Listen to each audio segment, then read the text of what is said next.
Yun ang mga kababayan, Epifanio Labrador, nagpapakalat na naman ng fake news mga kababayan.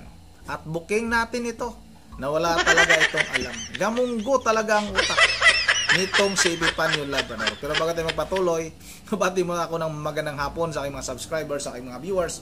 Maraming salamat sa inyong suporta. Shout out sa inyong lahat. Yun ang tuloy na tayo kagad sa ating pag-uusapan. At sa video na ito, pag-usapan natin ulit itong napakayabang na si Epifanio Labrador, ang vlogger na tapang-tapangan, ngunit ang katotohanan ay supot naman.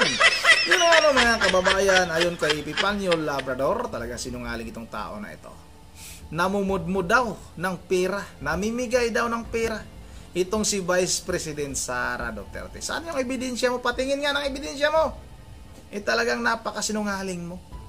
Pero araw ng eleksyon, yung pizza ng eleksyon, di mo alam. Araw-araw kang gumagawa ng video. Ang topic mo ay mga politiko, mga politician.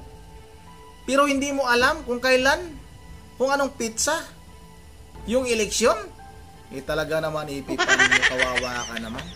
Nagkukunwari ka lang. Hindi mo ba alam talaga? O talagang, wala ka ba talagang utak? Gamunggo ba talaga yung utak mong hindot kang ayot ka? Masinungaling ka? Sabi nitong si Epifanio Labrador mga kababayan, kung saan-saan daw pumupunta itong si Vice President Sara Duterte para mamigay ng pera. Binaliktad na naman itong hayop na itong yung kwento na talaga naman.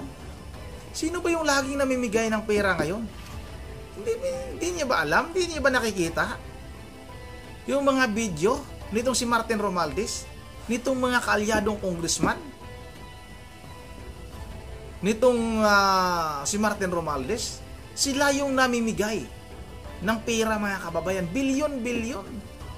Tapos ngayon, si Vice President Sara Duterte yung pinagsasabihan mo na gano'n.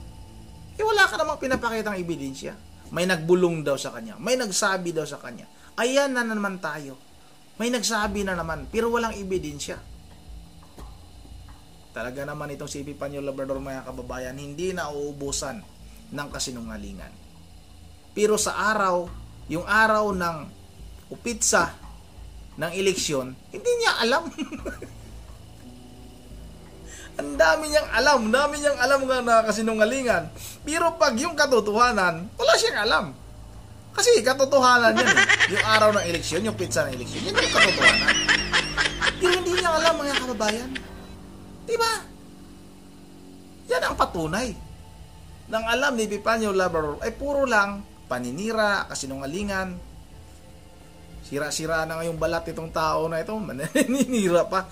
Yan mga kababayan, nakatayo siya ngayon sa kanyang farm. Ayun bukid yung kanyang background, pero wala namang tanim na kahit isang gulay.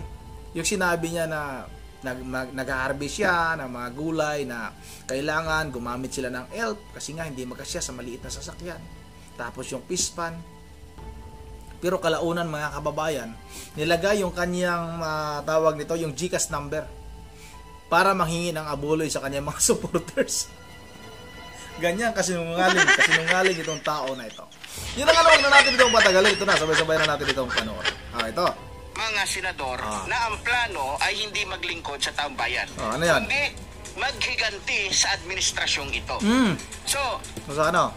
Pagkatapos po na siya pumunta sa Calbayog, dumiretso na po agad siya sa iba't ibang panig ng mga municipality ng nasabing probinsya. Tapos? At hindi ako nagkakamali, pumunta din siya sa Tarangnan, na kung saan, talagang ano? doon din ay namudmud siya ng pera at syempre nagpakitang gilas itong si Mary Grace Piatos. Talagang ang kapal ng mukha, nagagawa niya magpakita sa taong bayan. Ikaw yung makapal ang mukha. Kasi nga, nanguhutot ka sa mga supporters mo. Humihingi ka ng abulo. Yan yung talagang totoong makapal ang mukha. Yung humihingi ka ng pera, tapos nagmamakaawa ka na wala nang makain yung pamilya mo, hindi na makababa yung pamilya mo dahil nga nagtatago kayo. Tapos, ganun-ganun, wala na kaming pambili ng baka pambili ng gamot ng tawag nito, yung ketong mong hayop ka. Hindi ka na makabiling, animal ka. Napakasinungaling ko. Masyado kang sinungaling na tao ka. Saan yung ebidensya mo? Namimigay, nabubulol tuloy ako mga kababayan, na namigay ng pera itong si Vice President Sara Duterte. Saan yung ebidensya mo? Ako pwede rin ako magsalita na kung ano-ano. Namigay ng pera si Epipanyo Labrador sa kanyang mga kapitbahay. Pwede kitang gawa ng kwento. O namimigay ng ganito, nagnakaw si Epipanyo Labrador ng pera ng tawag nito mga kababayan, yung STL, tinakbo. Pero hindi kwento yan, katotohanan yan mga kababayan.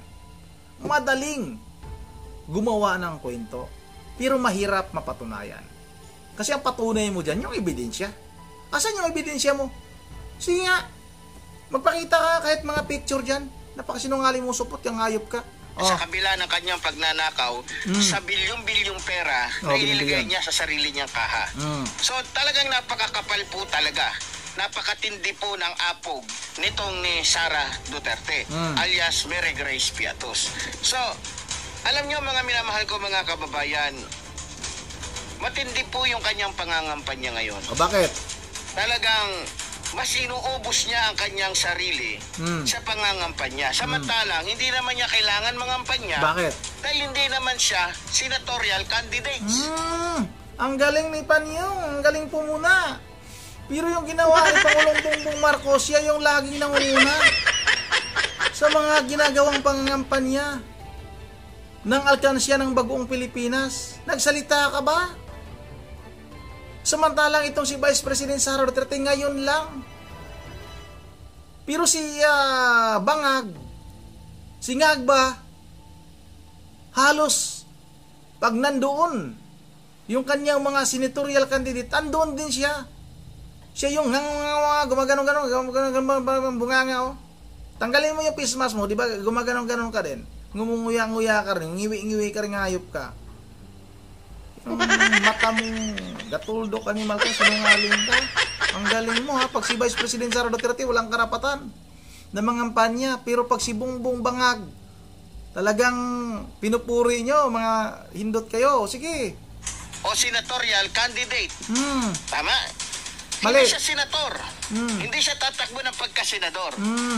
Pero bakit tila siya yata ang mas nangunguna at mas grabe ang pangangampanya ngayon para lamang maitawid o maipanalo yung kanyang mga kalyado. Nakita ninyo? Hindi. Kasi alam ni Mary Grace Piatos na hindi mananalo talaga yung mga tao niya. Kaya ang gagawin niya, kunyari, pupunta siya sa isang lugar para tignan, bisitahin, pero ang totoo, may dala-dala po siyang limpak-limpak na pera para po ibahagi o ipamigay sa mga kababayan natin kasabay yung pag-iendorso ng kanyang mga kalyado. So, nasaan yung ebidensya mo? Sinungaling ka talagang tao ka, kaya nagkakasakit ka. Kaya nagkakakitong kang hayop ka dahil sinungaling ka masyado. Nasaan yung ebidensya mo? Binabaliktad mo nga. Itong mga amo mo, itong mga pinapanigan mo, sila yung laging namimigay ng pera. Anong ginagawa? Anong ginagawa ng AKAP? Diba? Yung mga ayuda, yung AIX, at yung ano-ano pang mga imbintong ayuda ng pamahala na ito para maging legal yung vote buying mga kababayan. Tapos itong si Epipanyo Labrador na walang alam, gumagawa ng kwento. Alam mo yung namimigay ng pera, pero yung araw ng eleksyon, hindi mo alam. Hindi mo alam yung pizza. Sige, patuloy natin. Alam nyo, sa totoo lang, naaawa na ako dito kay Mary Grace Piatos eh. Sa kagustuhan niyang may panalo. Kasi, alam nyo kasi, di ba, tuloy yung impeachment complaint laban sa kanya. Ngayon, kaya gusto niya... Aba, siya pa yung naawa ngayon mga kababayan. Sa ganda ni Vice President Sara Duterte, siya pa ngayon yung naawa. Siya yung kaawa-awa. Tingnan mo nga yung itsura mo, Epipanyo Labrador. Ikaw pa yung nagkaroon ng awa. Dapat ikaw yung kaawaan. Dahil nga, ayan yung itsura mo. Di ba may kitong ka na, pinakita ko ng mga kababayan yung kanyang kamay, kaya laging ganyan yan, nakahabang manggas yan. Dahil nga, baka nagpapagaling pa ito sa kanyang mga kitong, sa kanyang mga kurikong. Nakakadiri pero talaga gusto lang nating iparating sa ating mga kababayan na itong tao na ito, mag-ingat kayo, huwag kayong lumapit dahil may kitong yan. May video tayo dyan, hanapin nyo na lang yung may pamagat yata na nagkasakit na itong si Epipanyo Labrador. Tapos si Vice President Sara Duterte pa yung kawawa. Napakaganda ni VP Sara Duterte para sabihin mo na kaawa-awa. Sige, patuloy natin. Dahil sa gusto niya yatang magkaroon ng maraming kakampi sa Senado. Tama? Kasi doon sa Kamara, bakit? Wala, siguro nasa 1% lang. O ba, 1%? Yung mga congressman na sa kanya. Kasi halos yung mga congressman na nandoon na kampi niya ay mga magnanakaw na katulad niya. So, sa nakikita ko, kaya gusto niyang ilusot. Bakit? Etong kanyang mga senatorial candidates. Bakit? Dahil nga sa plano nilang maghiganti. Maghiganti sa ating mahal na Pangulong Ferdinand Marcos Jr. At naniniwala ko hindi lang ito paghihiganti. Naniniwala ko na ito ay paghihiganti rin laban sa mga congressman, congresswoman na kung saan ay nakisa sa planong kasuhan ng impeach itong si Sara Duterte. Walang alam. So, sa kanilang plano, kapag nakalusot itong mga ito, tulad po ng sinabi ko, malalagay po sa alanganin, malalagay po sa hindi magandang sitwasyon ang buhay po ng ating mga congressman. Aba? Malalagay po sa hindi magandang sitwasyon ang buhay maging ng ating mahal na Pangulo, ng ating minamahal na House Speaker Martin Romualdez, maging ng ating minamahal na First Lady Lisa Araneta Marcos. So, bakit? Sa nakikita ko, kaya ganito kadesidido itong si Sara, isa din sa gusto niyang gawin ay pabaksakin po ang administrasyong ito. Siyempre, pagkatapos ng Mayo, siyempre, ang pagkakalam ko, ang halalan nasa 13 yata o kalagitnaan ng Mayo. So, pagkatapos ng nasabing eleksyon, kung sakaling makalusot po.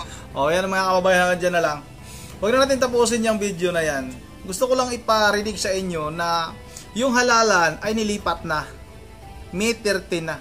Hindi na May 12. O ililipat sa kalagitnaan ng Mayo. Ayun kay Epipanyo Labrador. Araw-araw topic mo eleksyon.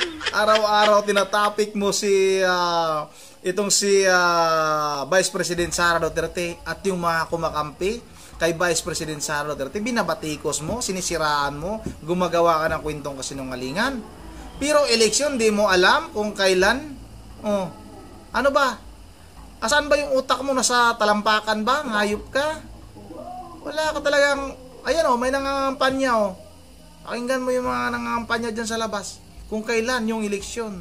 Ngayong darating na Mayo 12. Ay talagang napakabugok ng tao na ito.